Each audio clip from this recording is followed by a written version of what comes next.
Ameyasema hayo akiwa mkoani Arusha wakati akifungua mkutano mkuu wa mwaka wa taasisi isiyokuwa ya kiserikali ya JM Memorial Heart Foundation yenye makao makuu yake mkoani Arusha. Amesema kuwa kutokana na mtindo wa maisha kubadilika, magonjwa yasiyokuwa ya kuambukiza yameongezeka kwa watu wa rika zote wakiwemo watoto wadogo. Hivyo jamii inapaswa kuchukua tahadhari kubwa ya kuchunguza afya zao mara kwa mara, na zaidi sana elimu inapaswa kutolewa kuanzia ngazi ya chini.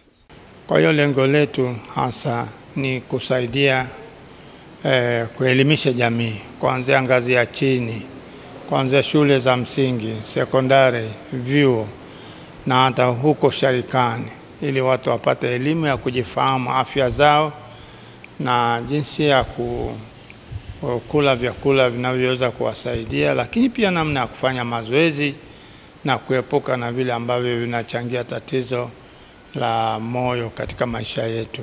Kwa hiyo ni jambo ambalo tumegundua kwamba kwa kweli watu wengi, hata sisi ambao tumekwenda shule, elimu ya moyo hatuna, na wakati mwingine tumekula vitu ambavyo vimetuathiri kwa namna moja au nyingine. Kwa upande wake, mkurugenzi wa taasisi hiyo Joseph Tarimo ameeleza kuwa maono ya taasisi hiyo ni kuona Watanzania wanaishi wakiwa na afya njema, huku daktari bingwa wa magonjwa ya moyo kutoka JKCI ambaye pia ni makamu mwenyekiti wa shirika hilo, Angela Muhozia, akieleza madhara yanayotokana na magonjwa hayo ya moyo. Athari ya magonjwa ya moyo yana changamoto katika jamii zetu katika mapana yake. Ukianza katika mtu mmoja katika swala la kusononeka katika swala la afya, lakini vile vile pia uchumi, kuharibu uchumi wa familia na jamaa kwa ujumla. Kwa hiyo tunasisitiza jamii endelee kuamka na kupata mwamko zaidi. Tunawashauri swala la mazoezi tunafanya kila wiki. Kwa jamii katika vituo ambavyo tunavianzisha, tumesha takriban vituo 4 na tumeanza, lakini mwaka huu tutaongeza vifike 8 zaidi. Na shida kubwa ni kwamba watu wengi wanagundulika wakiwa wamechelewa sana na matatizo ya moyo. Kwa hiyo matibabu wanayapata kwa kuchelewa na yanakuwa hayana matokeo mazuri. Kwa hiyo bado madhara ya magonjwa ya moyo kiuchumi, kifamilia, wao kuweza kuchangia kwenye pato la taifa yanakuwa ni madogo sana.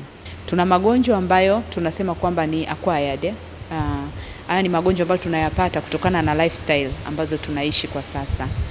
Kwa mfano pressure ya kupanda, lakini pia kuna kuziba kwa mishipa ya moyo ambayo ni tatizo linawapata watu wengi wazima kuanzia miaka 40 na kuendelea. Na hii inatokana na kwamba watu wengi wanaishi sedentary life. Tunasema maisha yale ambayo hayana mazoezi, lakini pia tunakula chakula ambacho sio balanced diet. Akishukuru kwa niaba ya wajumbe wa mkutano huo, mkurugenzi wa shule ya Angaza Lutherani Mchungaji Joel Malaki ameeleza kuwa kutokana na mada zilizotolewa kwenye mkutano huo, wako tayari kuipeleka elimu hiyo katika jamii. Mimi kuna daktari mmoja aliniambia kila siku hakikisha unatokwa na jasho. Na jasho haliwezi kukutoka bila kushughulisha misuli.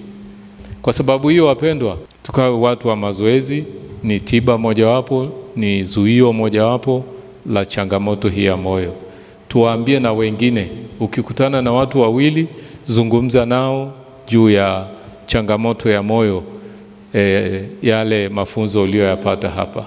Huu ni mkutano wa pili tangu kuanzishwa kwa shirika hilo. Kutoka mkoani Arusha, mimi ni Elihuruma Stanford Chao, Upendo TV, habari.